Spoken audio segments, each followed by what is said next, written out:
स्वागत है आपका एक और महत्वपूर्ण क्लास में। यदि आप TGT, PGT, BPSC, UPP, UPTET, TET, JIC, GDC इन परीक्षाओं की तैयारी कर रहे हैं तो ये हिंदी अ, व्याकरण से संबंधित, हिंदी भाषा और व्याकरण से संबंधित एक महत्वपूर्ण क्लास आपके लिए बहुत उपयोगी होगी। चूंकि मैं अपनी ये वीडियो कई दिनों बाद बना रहा हूँ। इसके पहले जो भी वीडियो आपको मिल रही थी वो पुरानी वीडियो जो मैंने रिकॉर्ड करके रखी थी, क्योंकि 17 तारीख से के बाद से मैं वीडियो नहीं बना पाया। तो मेरा बीएचयू में ऑपरेशन हुआ था और इससे मेरी तबीयत थोड़ी ठीक भी नहीं थी ऑपरेशन होने के कारण। तो अभी कुछ थोड़ा ठीक है, तो इसलिए मैं वीडियो बना रहा हूँ और मुझे उम्मीद है कि धीरे धीरे तबीयत में जैसे सुधार होगा आपको प्रतिदिन जो है वो वीडियो हमारी मिलती रहेगी। तो चलिए शुरू करते हैं आज की क्लास। पहला सवाल कह रहा है कि मध्यकालीन अरबी तथा फारसी साहित्य में भारत की भाषाओं के लिए किस शब्द का प्रयोग मिलता है। तो आपको इस प्रश्न का उत्तर देना है कि किसका प्रयोग जो हमें मिलता है, रिक्ता का, दोहा, जबान या हिंदी का। तो यदि मध्यकालीन अरबी तथा फारसी साहित्य में भारत की भाषाओं के लिए शब्द का प्रयोग अगर देखें तो हमें जबान शब्द का प्रयोग मिलता है। विकल्प सी इसका उत्तर जो है पहले का वो सही हो जाएगा। अब देखते हैं सवाल नंबर दूसरा कह रहा है कि खालिक बारी जो है वो किसकी रचना है।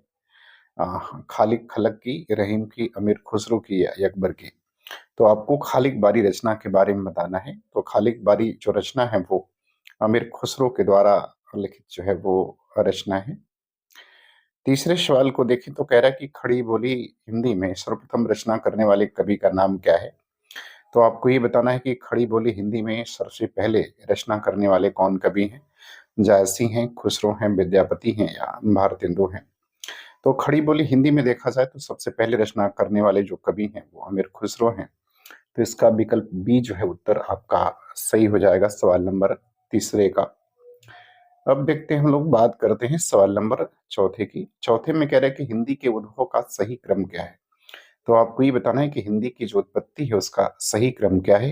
ए कह रहा है पाली, प्राकृत, अपभ्रंश, औहट। बी कह रहा है प्राकृत, पाली, औहट, अपभ्रंश। सी कह रहा है अपभ्रंश, प्राकृत, औहट, पाली। और डी कह रहा है कि औहट, प्राकृत, पाली और अपभ्रंश।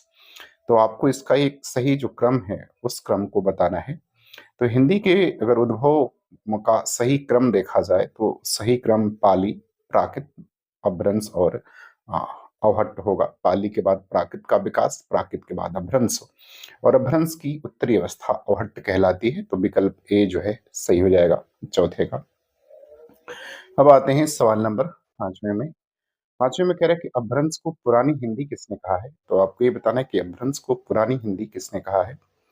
ए कह रहा है ग्रियर्सन, बी श्याम सुंदर दास, सी चंद्रधर शर्मा गुलेरी और डी कह रहा है भारतेंदु। तो आपको बताना है कि अपभ्रंश को पुरानी हिंदी जो है ये शब्द जो है अपभ्रंश के लिए किसने प्रयोग किया था। तो अपभ्रंश के लिए पुरानी हिंदी शब्द का प्रयोग चंद्रधर शर्मा गुलेरी ने किया था। विकल्प सी जो है वो पांचवे का सही हो जाएगा। सवाल नंबर छठवां देखते हैं। छठवें में कह रहा है कि हिंदी भाषा की बोलियों के वर्गीकरण के आधार पर छत्तीसगढ़ी बोली है। तो आपको ये बताना है कि हिंदी भाषा की बोलियों का जो वर्गीकरण है उसके आधार पर छत्तीसगढ़ी को आप किसके अंतर्गत रखते हैं। ए कह रहा है पूर्वी हिंदी, बी कह रहा है पश्चिमी हिंदी, सी कह रहा है पहाड़ी हिंदी और डी कह रहा है राजस्थानी हिंदी। तो हम जानते हैं कि हिंदी भाषा की बोलियों का जो वर्गीकरण है वो 5 भाषाओं के अंतर्गत किया गया है। तो आपको ये बताना कि जो छत्तीसगढ़ी बोली है वो किस वर्ग के अंतर्गत आती है।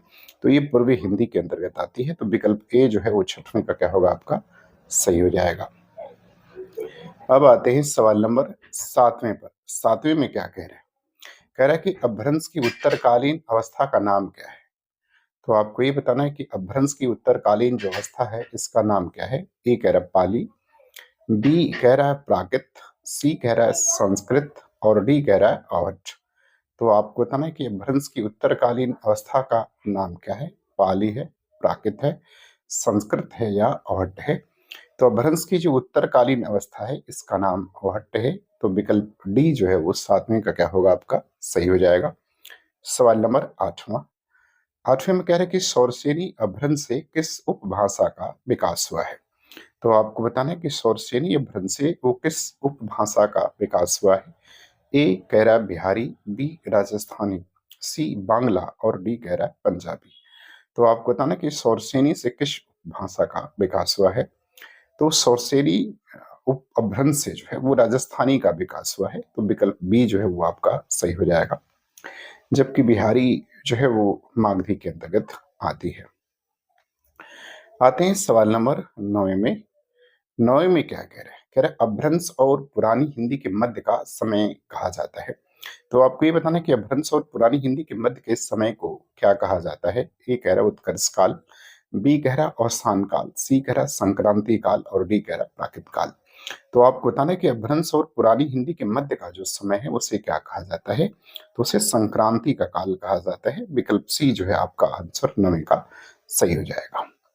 अब आते हैं सवाल नंबर 10वें में। 10वें में कह रहे हैं कि चंद्रधर शर्मा गुलेरी ने किसको पुरानी हिंदी का पहला कवि कहा है?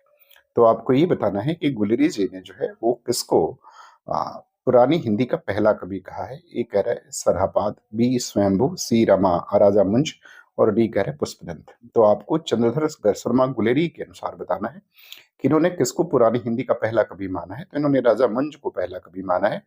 तो आपका विकल्प सी जो है वो सही हो जाएगा सवाल नंबर 10वें का। अब आते हैं सवाल नंबर 11 में। 11 में कह रहा है कि अपभ्रंश को प्राकृताभास हिंदी किसने कहा है?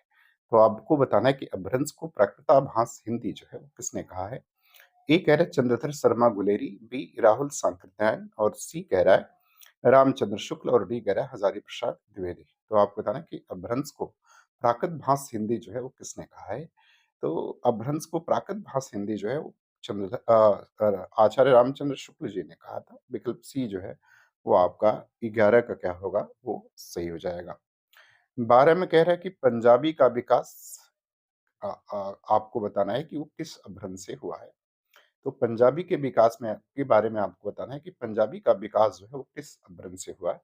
महाराष्ट्री, मागधी, ब्राह्मण या पैसाची से। तो 12वें का उत्तर आपको देना है कि 12वें का उत्तर क्या होगा? तो पंजाबी का जो विकास है वो आपका किससे हुआ है? तो पंजाबी हमारी जो है वो हाँ, पैसाजी से विकसित है। किससे विकसित है? पैसाची से विकसित है। तो विकल्प डी जो है इसका उत्तर क्या होगा? सही हो जाएगा। चलिए, अब देखते हैं सवाल नंबर हम लोग 13। 13 में कह रहा है कि बिहारी, बंगला, उड़िया और असमिया भाषाओं का उद्भव किस अपभ्रंश से हुआ है? तो आपको बताना है कि बिहारी, बांग्ला, उड़िया और असमिया इन भाषाओं का उद्भव जो है किस अपभ्रंश से हुआ है? ए कह रहा है मागधी, बी अर्ध मागधी, सी कह रहा है पैसाची और डी कह रहा है कि सौरसेन। तो आपको बताना है कि बिहारी, बंगला, उड़िया, असमिया तो ये सभी जो है वो मागधी अपभ्रंश से विकसित हैं। तो विकल्प ए सही हो जाएगा 13 का। सवाल नंबर 14 में क्या कह रहा है? कह रहा है अर्धमागधी अपभ्रंश से किसका विकास हुआ है? तो आपको ये बताना है कि अर्धमागधी अपभ्रंश से किसका विकास हुआ है? पश्चिमी हिंदी, पूर्वी हिंदी, मराठी या गुजराती? अर्धमागधी अपभ्रंश से बताना है। तो अगर अर्धमागधी अपभ्रंश से हम देखें कि किसका विकास हुआ है, तो अर्धमागधी अपभ्रंश से पूर्वी हिंदी विकसित हुई है। तो 14 का उत्तर क्या होगा? बी सही हो जाएगा। पश्चिमी हिंदी का विकास सौरसेनी से, महाराष्ट्री मराठी का महाराष्ट्री से, गुजराती भी तो वो सौरसेनी से ही विकसित एक बोली है। तो 14 का विकल्प बी जो है वो सही हो जाएगा।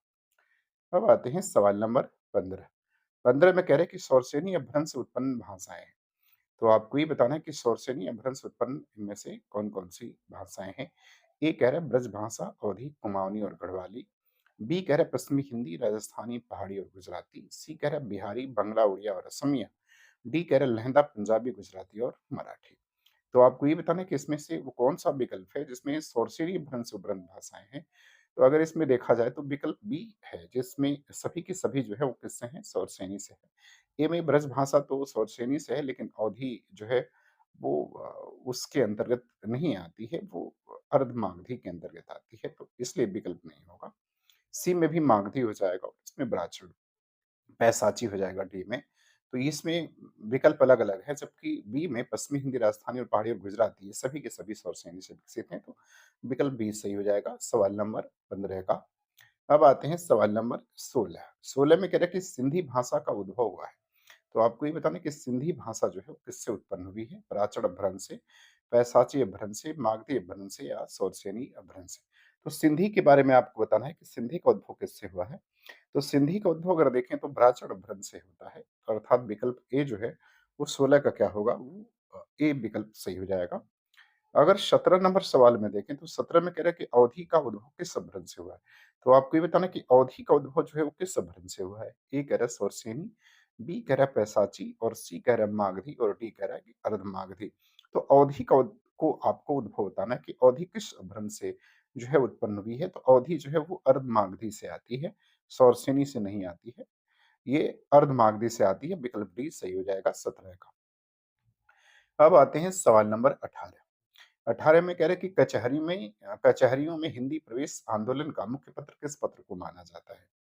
तो कचहरी में हिंदी के प्रवेश के लिए जो आंदोलन चला था उसमें किस मुख्य पत्र ने सबसे महत्वपूर्ण भूमिका निभाई थी और किसको मुख्य पत्र माना जाता है ये आपको बताना है। कवि वचन सुधा, बी कह रहा है समाचार सुधावर्षन, सी कह रहा है हिंदी प्रदीप और डी कह रहा है भारत मित्र। तो 18वें का उत्तर बताना है कि किस मुख्य पत्र को जो है वो कचहरियों में प्रवेश के आंदोलन का जो है मुख्य पत्र माना जाता है। तो ये भारत मित्र को माना जाता है। विकल्प डी सही हो जाएगा 18 का। 19 में कह रहा है कि नागरिक प्रशासनिक सभा का स्थापना वर्ष क्या है? तो आपको ये बताना है कि नागरिक प्रशासनिक सभा की स्थापना कब हुई थी? ए कह रहा है 1893, बी कह रहा है 1857, सी कह रहा है 1902 और डी कह रहा है 1917। तो आप बताना कि नागरिक प्रशासनिक सभा का स्थापना वर्ष क्या रहा?